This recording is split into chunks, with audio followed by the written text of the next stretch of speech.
Salut, c'est Gallo pour gallohightech.fr. On se retrouve aujourd'hui pour faire une petite vidéo sur un appareil photo, sur un réflexe, celui-ci, le Nikon D5200. Comme vous savez, je veux me mettre vraiment à la photo, donc j'ai décidé d'investir un petit peu dans du matos qui va bien. Pas du haut de gamme parce que ça ne servirait à rien. Donc voilà, j'ai choisi du coup le milieu de gamme. Un bon appareil, des bonnes caractéristiques que je vais vous évoquer après. Et puis voilà, il est destiné donc à faire pas mal de photos de paysages et de photos de nuit. C'est vraiment mes principales envies. Et puis pour faire de la vidéo, pour faire ces vidéos-là, donc il va remplacer le petit Samsung avec lequel là je suis en train de filmer. Parce que j'ai acheté un petit micro, je vous montrerai aussi après, bien sympathique. Voilà, donc on se retrouve derrière, je vous montre un petit peu les caractéristiques, les fonctions, comme d'hab, et puis voilà.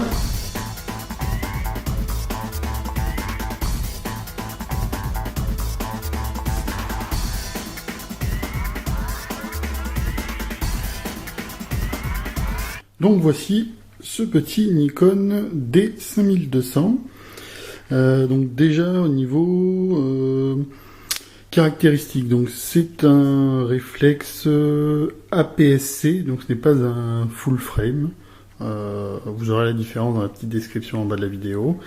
De 24,1 millions de pixels, donc ce qui peut donner des photos vraiment sympas et des recadrages du coup et des agrandissements vraiment de très très bonne qualité.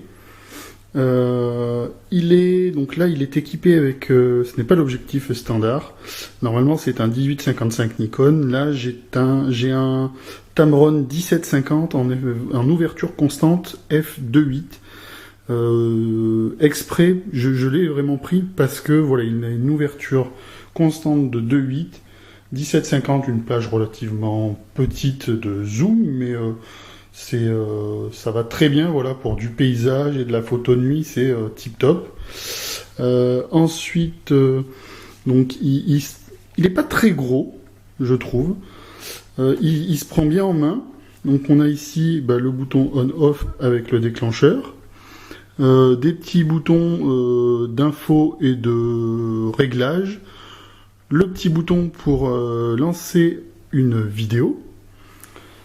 La molette de réglage, je vais y revenir un petit peu après. Qu'est-ce que l'on a ici? Le logement, hop, pour la carte SD.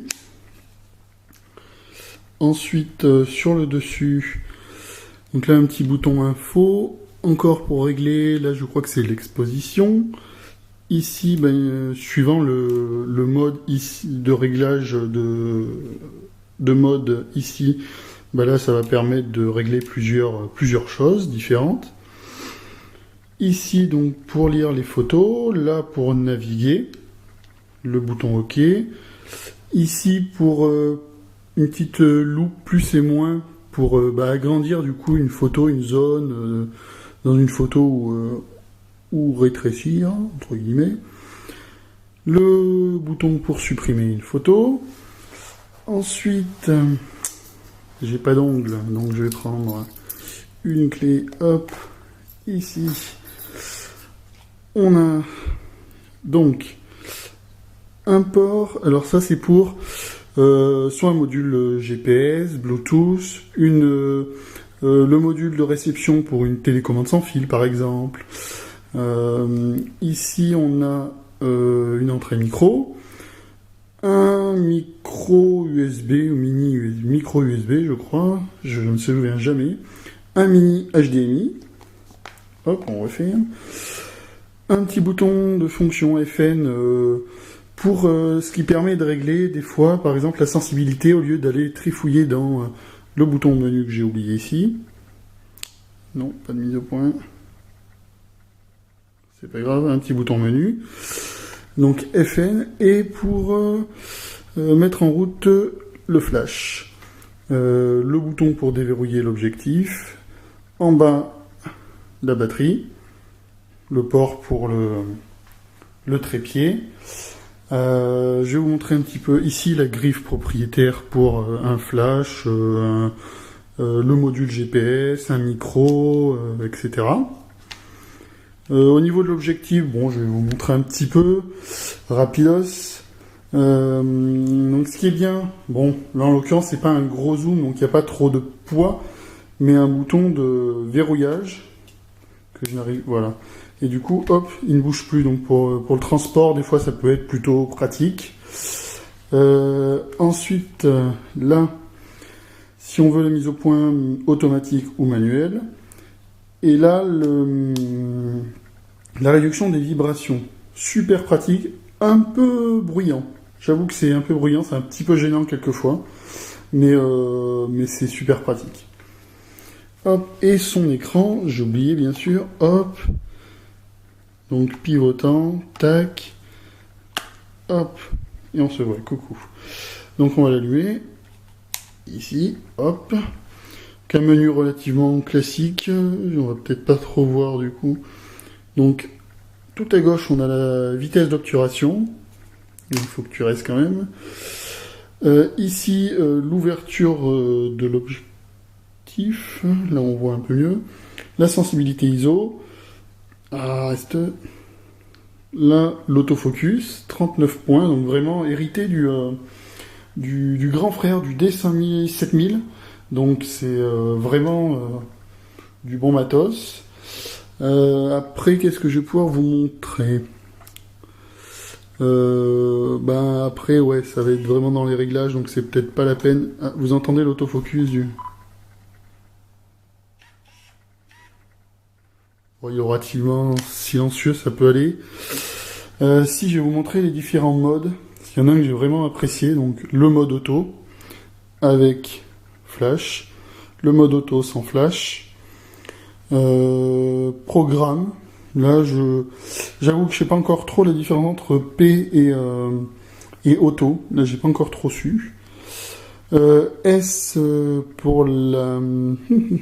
j'ai oublié. Oui, pour la vitesse d'obturation. Si on veut choisir la vitesse que l'on veut, du coup, le réflexe va sélectionner la bonne ouverture et la bonne sensibilité. Moi, ce que j'aime bien, c'est le mode A, priorité ouverture. Donc, je règle mon ouverture et il va régler lui-même la vitesse et la sensibilité. Manuel, vous faites les réglages, tous les réglages que vous voulez. Effect, je vais revenir un petit peu après. Bon, après, c'est les choses macro, sport, celui-là, portrait. Non, peut-être pas portrait, il est paysage. Portrait doit être là. Et donc l'autre, je ne sais plus ce que c'est. Enfant. Donc ça doit faire des réglages un peu spéciaux, je ne sais pas trop. Et sinon, voilà, il y a Effect. Et en fait, on va choisir différents modes d'effet pour la photo, en fait. Hop, donc voilà. Donc soit une vision nocturne, quand vous faites la photo, soit ça représente un peu un dessin en couleur. Et celui-là que j'adore, moi, c'est effet miniature. En fait, je vais prendre une photo, je mettrai quelques exemples dans ma galerie Flickr sous l'article. Ça va vous donner comme si vous photographiez un peu une ville un petit peu d'en haut. Ça va vous faire vraiment comme si c'était une maquette. Et ça fait vraiment un effet sympa et surtout un très bon effet. Ensuite, on a couleur sélective. Ça, je suis pas arrivé trop à le faire marcher. Je n'ai pas trop regardé. Silhouette. Hiker, donc vraiment une surexposition. Et là, une sous-exposition, si j'ai bien compris. Voilà. Donc voilà ce que je pouvais vous dire sur ce petit Nikon. Il est... Au niveau de tarif, avec le 1855, il est un peu moins de 700 €, si je me suis pas trompé. Donc c'est un prix relativement correct pour les caractéristiques que ce petit bébé a.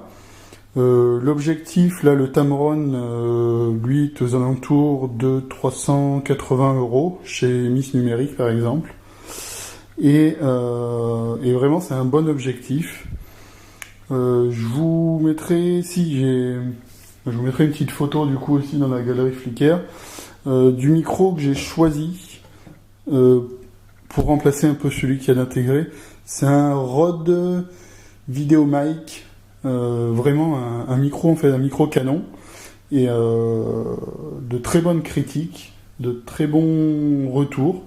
Donc on va voir, on va tester ça, et puis je vous ferai peut-être une petite vidéo là-dessus. Voilà ce que je pouvais vous dire sur ce Nikon D5200. C'était Galou pour galouhightech.fr et je vous retrouve très bientôt. Bonne fin de week-end. Salut, salut!